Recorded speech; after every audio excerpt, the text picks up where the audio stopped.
우리가 잘 아는 대한민국의 위상을 떨치고 있는 손흥민 선수를 우리는 다 알고 계실 것입니다.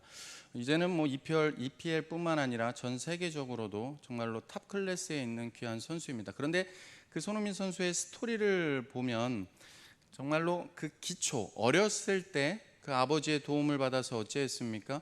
어려서부터 16살, 18살이 되기 전까지 그가 공격수임에도 불구하고 슈팅 연습을 하기보다는 기초에만 온 전력을 쏟았습니다.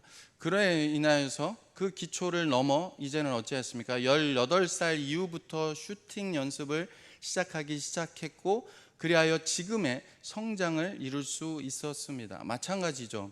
우리의 삶에도 기초가 너무나도 중요하다는 건 우리가 너무나도 잘 알고 있습니다. 그런데 그 기초에만 머물러 있으면 성장할 수 없습니다.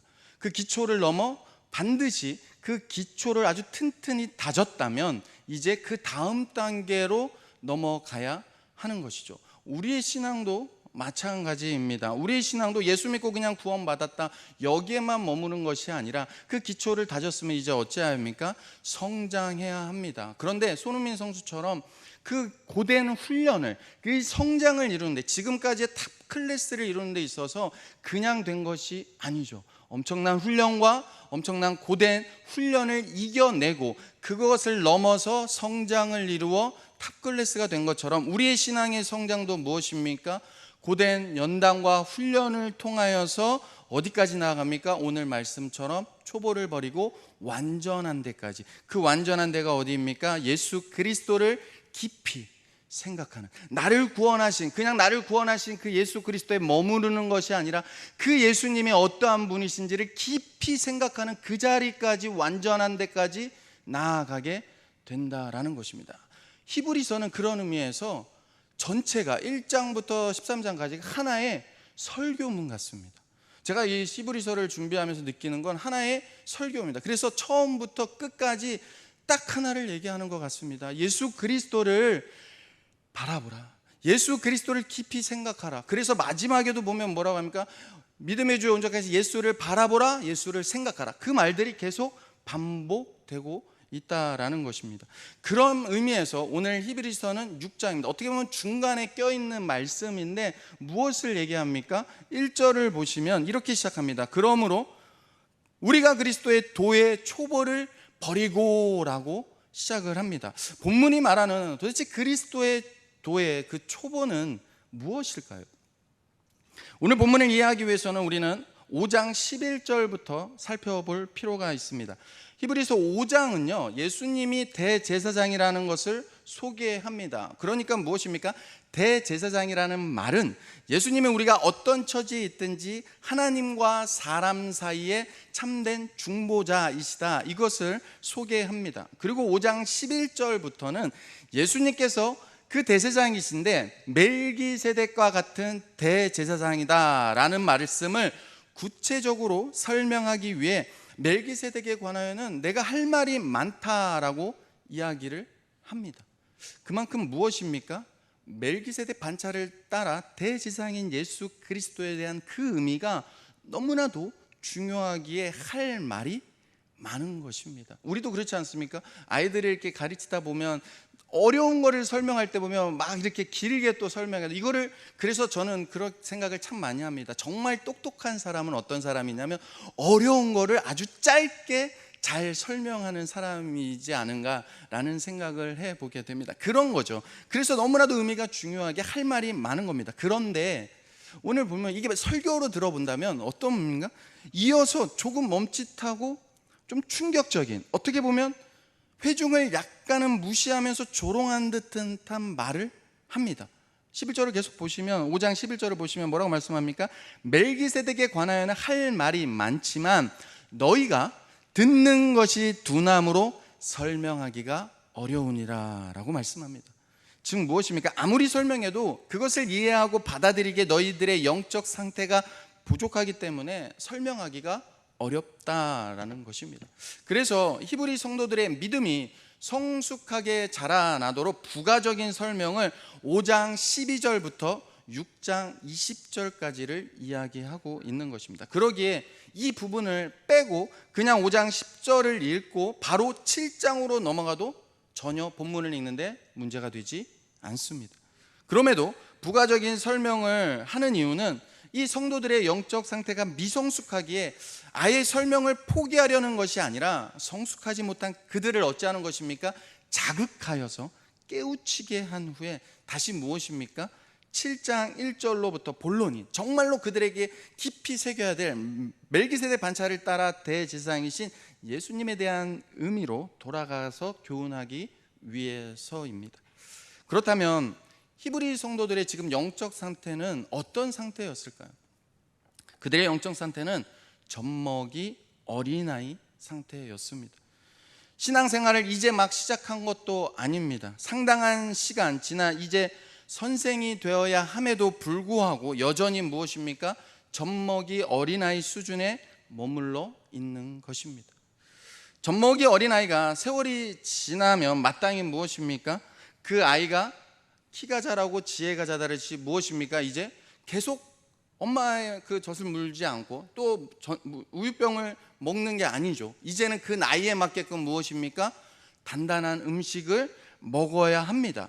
그래야 합니다. 그것이 당연한 겁니다. 마찬가지로 하나님의 말씀대로 그 말씀을 붙잡고 순종하면 어찌합니까? 우리가 말씀의 능력을 체험하게 되고 그 체험을 통해서 삶 속에서 무엇이 옳고 이 말씀의 절대적인 기준 안에서 무엇이 옳고 무엇이 그른지를 분별할 정도로 우리는 자라나고 성숙하게 됩니다. 그런데 히브리 성도들은 신앙생활을 오래 했음에도 불구하고 여전히 젖을 먹는 어린아이로 무엇이 옳고 무엇이 그른지를 분별하지 못하고 있는 것입니다. 그러면 왜 히브리 성도들의 신앙이 젖먹이 어린아이 수준에 머무르게 된 것일까요? 5장 11절을 보시면 듣는 것이 둔하다라고 말합니다. 이 듣는 것이 둔하다 할 때 개역개정에는 둔하라라고 번역을 했지만 이 원문을 보면 이 나태한, 게으른 또는 우둔한이라는 뜻을 가지고 있습니다. 그리고 이 실제적인 원문의 단어가 6장 12절에 게으르지 아니하고 할 때 이 게으른에서도 같은 단어를 사용하였습니다. 결국 듣는 것이 둔하다라는 말의 의미는 무엇입니까? 그러기에 말씀을 듣는 데 있어서 게으른 것을 뜻하는 것입니다. 쉽게 말해 하나님의 말씀을 듣는 데 있어서 그 말씀을 마음에 간직하려 하기보다 한 귀로 듣고 한 귀로 흘려보내고 있는 것입니다. 그러기에 그들의 믿음이 자라나지 못하고 젖을 먹는 어린아이 수준에 머물러 있게 된 것이죠. 이는 앞에서 저자가 계속해서 이야기하고 있는 히브리 성도들의 상태이기도 합니다. 처음부터 그들은 그 마음을 완고하게 하며 하나님의 말씀을 들으려 하지 않았습니다. 그러기에 들은 말씀이 자꾸 어찌합니까? 히브리서 2장 말씀처럼 자꾸 흘려 떠내려가 되며 표류하여 구원의 그 초보에 머무르게 된 것입니다. 앞에서 한번 제가 말씀드렸지만 2장 1절 말씀을 제가 다시 한번 읽어드리겠습니다. 그러므로 우리는 들은 것에 더욱 유념함으로 우리가 흘러 떠내려가지 않도록 함이 마땅하니라. 계속해서 3장을 보면요, 3장 14절 15절도 보면 우리가 시작할 때에 확신한 것을 끝까지 견고히 잡고 있으면 그리스도와 함께 참여한 자가 되리라. 성경에 일렀을 때 오늘 너희가 그의 음성을 듣거든 경노하게 하시게 하던 것 같이 너희 마음을 완고하게 하지 말라. 4장 7절에서도 보면 뭐라고 말하냐면 오늘 너희가 그의 음성을 듣거든 너희 마음을 완고하게 하지 말라라고 계속해서 말씀하고 있습니다. 그러기에 4장 마지막 절에 보면 무엇을 말씀하고 있냐면 우리가 잘하는 말씀을 합니다.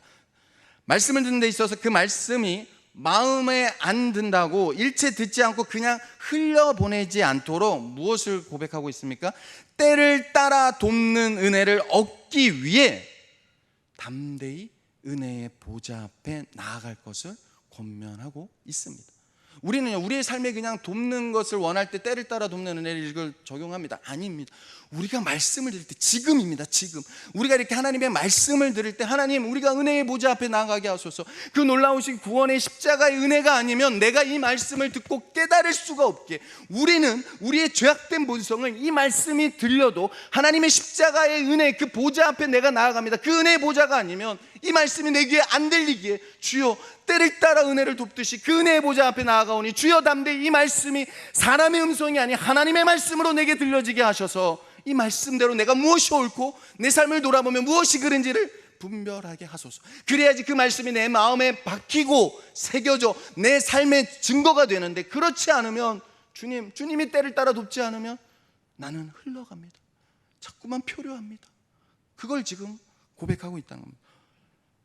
그래서 말씀을 듣고 흘려보냄으로 젖을 먹는 어린아이 순주로 머물러 있기 때문에 지금 히브리어 기자가 이렇게 말씀하고 있는 거죠. 그러기에 6장 1, 2절을 다시 보시면 무엇을 말합니까? 그러므로 은혜의 보좌 앞에 나아가 담대히 때를 따라 없는 그 은혜를 구하며 그러므로 그리스도의 도의 초보를 버리고 무엇입니까? 완전한 대로 나아가라 라고 권면하고 있는 것입니다. 한마디로 신앙의 초보에서 벗어나라는 겁니다. 그렇다면 서두에 말씀드렸지만 그리스도의 그 도의 초보가 무엇입니까? 계속해서 1, 2절을 보시면 그리스도의 도의 초보를 이어서 말씀하는데, 그 도의 초보는 첫 번째로 죽은 행실을 회개함입니다. 두 번째로 하나님께 대한 신앙입니다. 세 번째로 세례들과 안수입니다.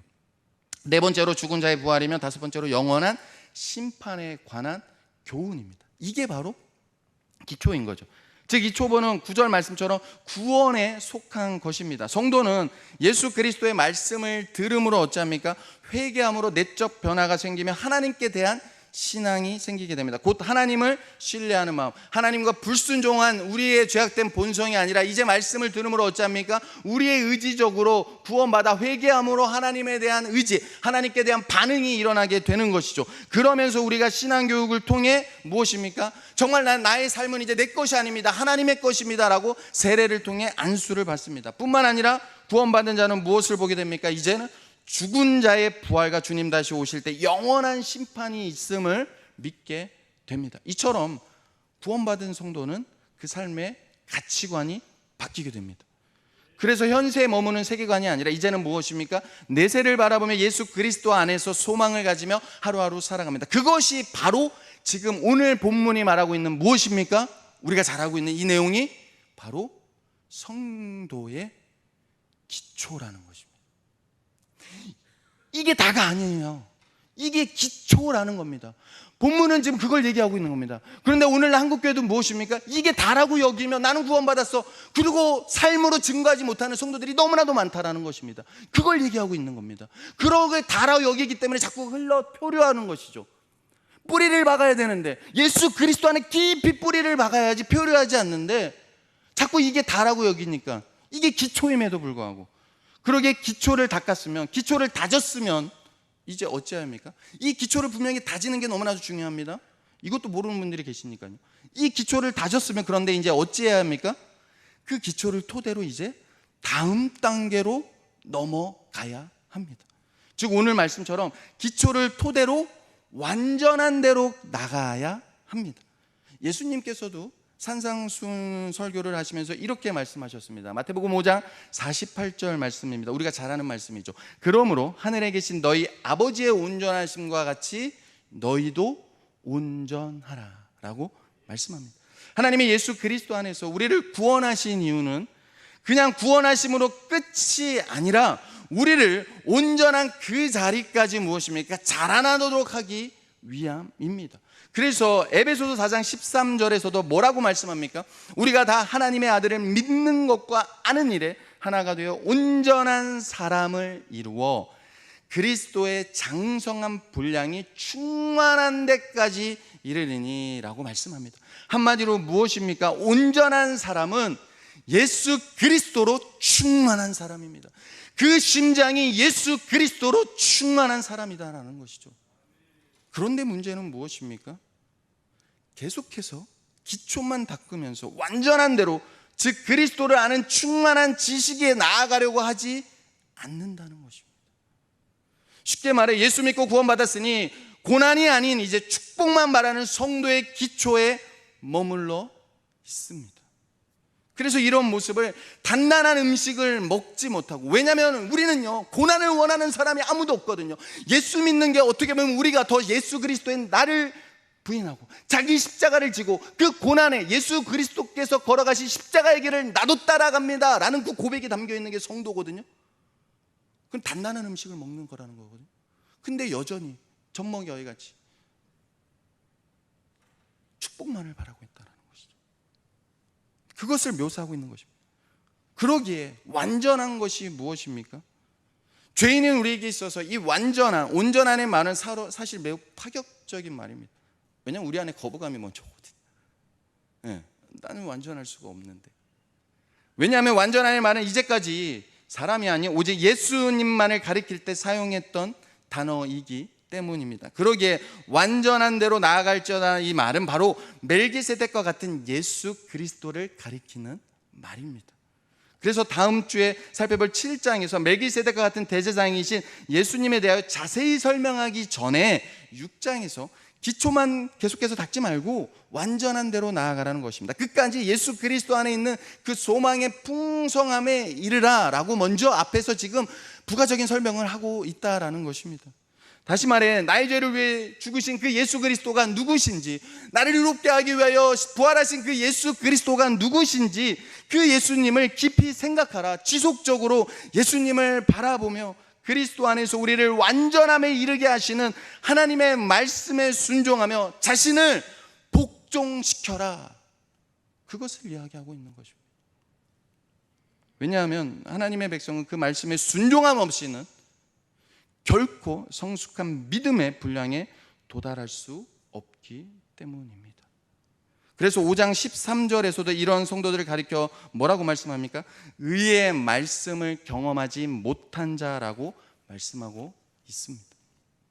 이 의의 말씀이 무엇입니까? 의의 말씀이란 하나님의 말씀을 들을 때 주님의 은혜 안에서 알도록 깨닫는 체험입니다. 다시 한번 말씀드리지만 하나님의 말씀은요, 나의 어떠함으로 절대 깨닫는 것이 아닙니다. 그래서 저는 감사한 겁니다. 그래서 우리가 범사에 감사할 수 있는 것입니다. 나 같은 게 무엇이라고 이 하나님의 말씀을 들을 때 하나님이 깨닫게 하시고 부족한 종을 통해 이 말씀의 진리를 깨달아서 진리를 진리되게 선포하게 하신다는 게 저는 기적이라고 생각하는 것입니다. 그리고 그 말씀 속에서 무엇입니까? 삶 속에서 실제 적용되어서 하나님의 능력으로 생명으로 나타내는 체험을 경험해야 하는데 오늘 본문처럼 많은 성도들이 그러지 못하고 있는 것입니다. 왜 그렇습니까? 늘 말씀을 통해서 하나님의 선한 뜻을 분별하면서 그 믿음이 성숙하게 자라나야 되는데 계속 초보만 닦고 있으니 어찌 됩니까? 예수 그리스도로 충만하지 못하고 자기중심적이 되는 겁니다. 그래서 나는 구원받았다, 고통 없다, 축복만 있다, 여기에만 머물러 그리스도의 장성한 분량까지 믿음이 자라나지 않게 내 모든 가치의 판단의 기준이 내가 되는 것입니다. 하나님의 말씀, 예수님이 아닙니다. 그래서 믿음이 성숙하게 자라나지 못합니다. 어려운 일을 만나면 신앙과 상관없이 살아갑니다. 내가 듣고 싶은 말만 들으려 합니다. 지금 유대의 배경이 그런 겁니다. 그들의 기본 배경이 무엇입니까? 하나님의 율법입니다. 그래서 앞에서도 살펴봤지만 천사를 누구보다도 귀하게 여깁니까?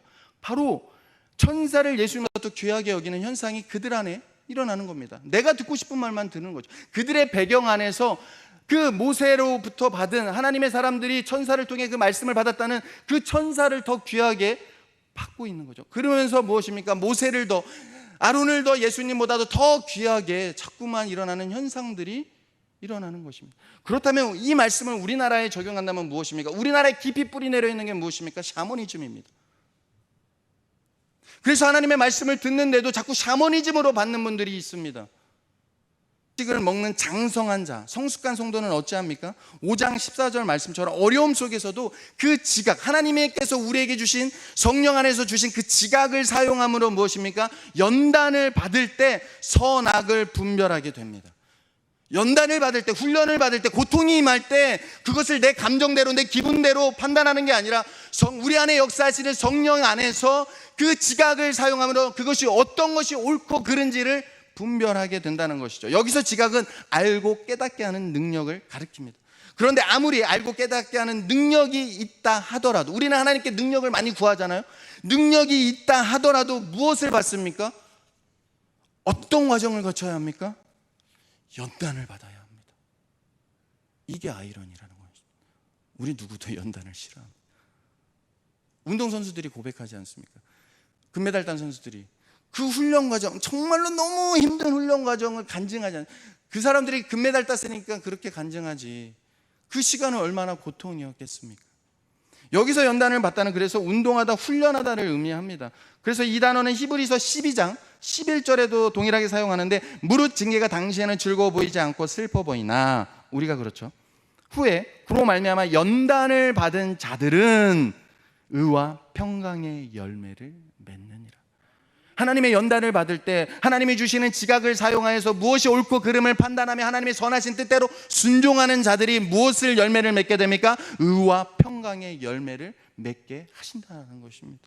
결국 이 연단은 한 번이 아닙니다. 계속 같은 죄를 반복하던 성도가 부단히 아픈 징계를 받음으로써 그 죄를 끊게 되고, 그 결과 의의 열매를 맺으며 무엇입니까? 예수 그리스도 안에서 진정한 샬롬을, 진정한 참된 소망을 이 땅 가운데 자꾸만 우리는 믿는다, 예수님을 믿는다, 하나님을 믿노라 하면서 하나님보다 더 사랑하는 것, 돈을 더 사랑하고 자기를 사랑하고 쾌락을 사랑하는 이 악한 마지막 세대 속에서 아니야, 예수 그리스도만이 참된 소망이야, 예수 그리스도만이 나의 참된 만족이시야 라는 것을 누릴 때까지 하나님이 그렇게 우리를 연단하시며 이끌어 가신다는 겁니다. 왜요? 하나님은 우리를 사랑하시기 때문입니다. 이렇게 생각하면 쉬울 것 같습니다. 앞에서 말씀드린 운동선수들이 자신들이 목표한 것을 이루기 위해 체육관에서 엄청난 양의 땀을 흘리며 훈련을 합니다. 이 세상에 거저되는 것은 없습니다. 초보에 머무는 신앙인들 분들 중에 혹여 때로는 이런 분들이 있습니다. 거저받으려고 해요. 성경에서 뭐라, 일하지 않은 자는 먹지도 말라고 분명히 말하고 있습니다. 그렇기 때문에 신앙생활도 마찬가지예요. 운동선수가 근육을 키우듯이 이 성도는요 영적 심장의 근육을 키워야 합니다. 그래서 우리가 잘 아는 것처럼 이 모든 과정은 단번에 이루어지지 않습니다. 오랜 인내가 필요합니다. 그러므로 성도는 어찌합니까? 한결같이 부지런해야 합니다. 이 모든 과정, 오늘 말씀처럼 연단의 과정, 훈련의 과정을 통해서 배우는 겁니다. 과정 없는 배움은 없습니다.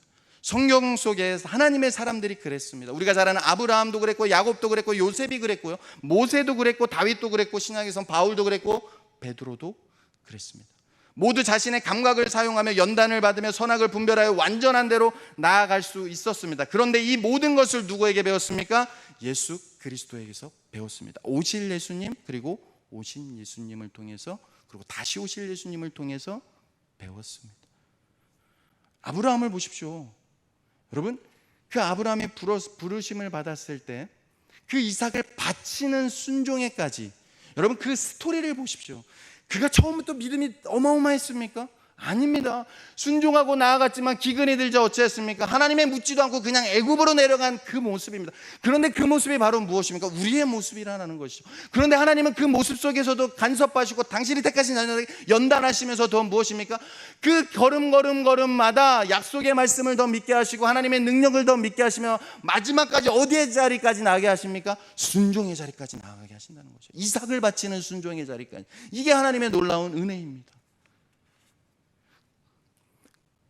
그러나 옛날 그리스도로 말미암는 배움 없이 그저 초보에만 머물러 있으면 어떻게 됩니까? 오늘날 정치 또는 연예계 모습처럼 크리스찬이라는 고백을 하고 간증할지도 모르지만 실제 삶은 변하지 않을 수 있습니다.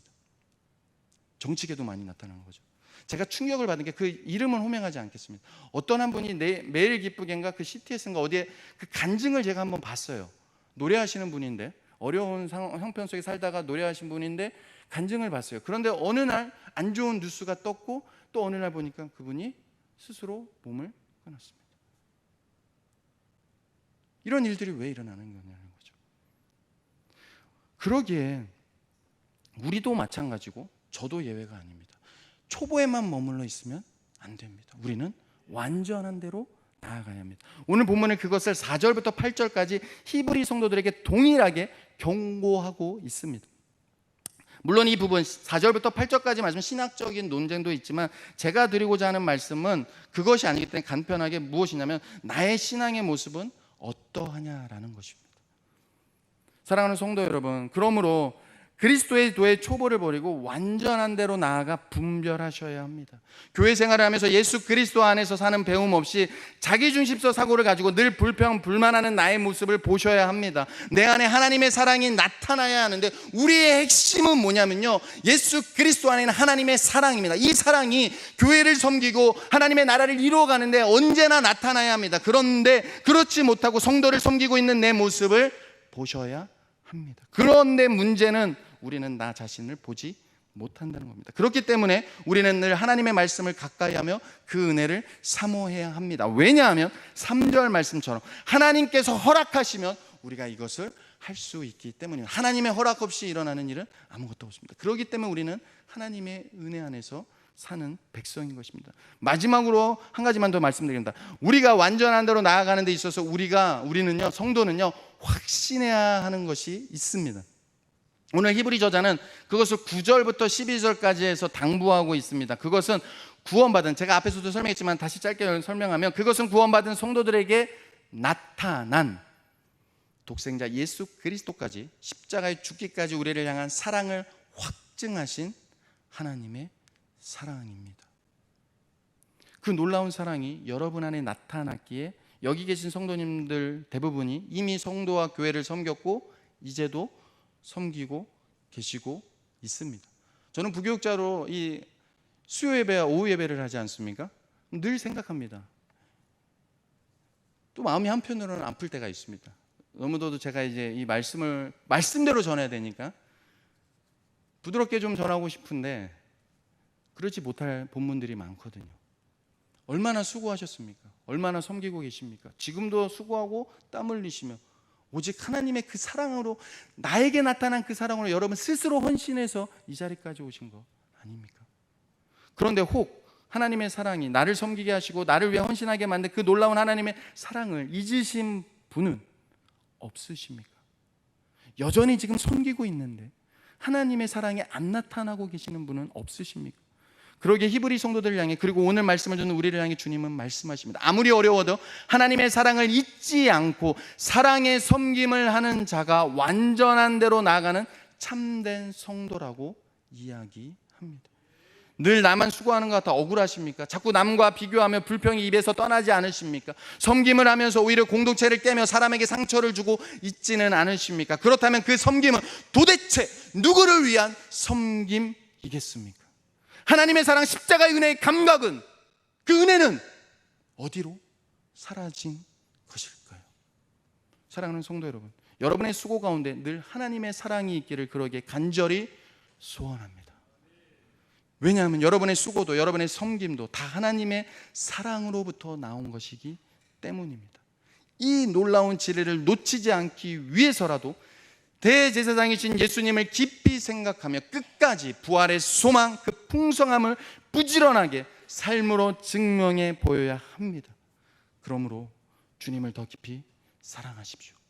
예수 그리스도를 바라보십시오. 믿음의 주 온전케 하신 이인 예수 그리스도를 바라보시고 예수 그리스도를 생각하십시오. 히브리서는 계속해서 그걸 강조하고 있습니다. 마지막까지, 처음부터 끝까지 계속해서 그걸 얘기합니다. 예수 그리스도를 깊이 생각해라. 예수 그리스도를 바라보라. 내가 아니다, 이 현실이 아니다, 어려움이 아니다, 예수 그리스도를 생각하라. 예수 그리스도를 바라보라. 그러면 여러분, 사랑하지 못할 사람 아무도 없습니다. 내가 누군가를 사랑하지 못한다면 내 안에 하나님의 사랑이 없는 것입니다. 하지만 그러기 위해서 여러분이 반드시 결단해야 하는 것이 있습니다.